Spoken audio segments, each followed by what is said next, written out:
नमस्कार, मैं जितेंद्र सिंह भाटिया माँ इंदौर आराधना में आपका स्वागत करता हूँ। आज हमारे साथ इंदौर के प्रमुख व्यवसायी श्री जयराम दास हंबलानी जी हमारे साथ हैं। हमें गीता ज्ञान के बारे में बताएंगे। आप गीता में काफ़ी अच्छा ज्ञान रखते हैं।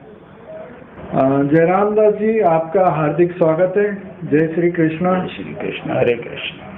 सभी कहते हैं कि कर्म कर, फल की इच्छा मत रख। तो गीता जी में कौन सा ऐसा कर्म बताया है कि जिसकी इच्छा ना करो, सिर्फ कर्म करो? पहले तो आपकी बात का जवाब दूं। भगवान ने वाकई ये कहा है, कर्म करो और फल की इच्छा न करो, या निष्काम भाव से कर्म करना चाहिए।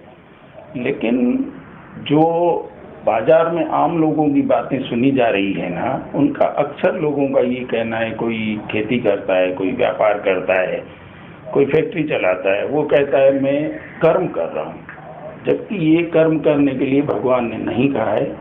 एक ही नियत कर्म करने के लिए भगवान ने कहा है। और नियत कर्म करने के लिए भगवान ने कहा है। नियत कर्म यानी भगवान के द्वारा जो निर्धारित किया हुआ कर्म है, वो यज्ञ कर्म के लिए कहा है। यज्ञ करने के लिए, यज्ञ की प्रक्रिया है आराधना करना यानी भगवान को प्राप्त करने का प्रयास करना। वो भक्ति के द्वारा किया जाता है। यही भगवान ने बात बताई है आगे कि मुझे किस प्रकार से प्राप्त किया जा सकता है। यज्ञ की प्रक्रिया करके, आराधना करके।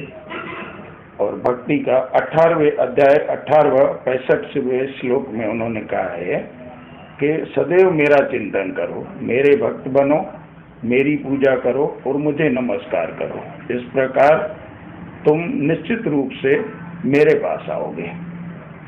तो जो नियत कर्म करने के लिए कहा है, तो भगवान ने ये कहा है कि मेरे आध्यात्मिक धाम में आप पहुंचो, क्योंकि भगवान ने कहा है वो मेरा परम धाम न तो सूर्य चंद्र न अग्नि बिजली से प्रकाशित होता है। एक बार जो वहां पहुंच जाता है, वो लौट कर इस जगत में नहीं आता है। ये सारा जगत ही दुखों का घर है। अब जब जगत की रचना करने वाला, जगत का रचनाकार ही कहता है कि ये सारा जगत मैंने बनाया है, लेकिन ये सारा जगत ही दुखों का घर है, तो फिर हमने कैसे सोच लिया कि इस संसार में हमें सुख मिलेगा। इसलिए सब प्रकार से भगवान की शरण में जाना चाहिए। पूजा भगवान की जाती है, देवताओं की पूजा नहीं की जाती है। ये पूज्य देव श्री प्रभुपाद जी कहते हैं, भगवान का पूजा भगवान की जाती है, देवताओं की पूजा नहीं की जाती है। देवताओं का सम्मान किया जाता है। एकले ईश्वर कृष्ण आसभ भृत्य, एक ही ईश्वर कृष्ण है, बाकी सब दास है। पूज्य गुरुदेव जी यही कहते हैं। सब प्रकार से भगवान की शरण में जाना चाहिए और उन्हीं नमस्कार करो, उन्हीं की पूजा करो, उन्हीं की भक्ति करो, उन्हीं का दिन भर चिंतन करते रहो। इस प्रकार से निश्चित रूप से उन्हें पालोगे। धन्यवाद आपका, आपने बहुत ही अच्छी जानकारी दी हमें।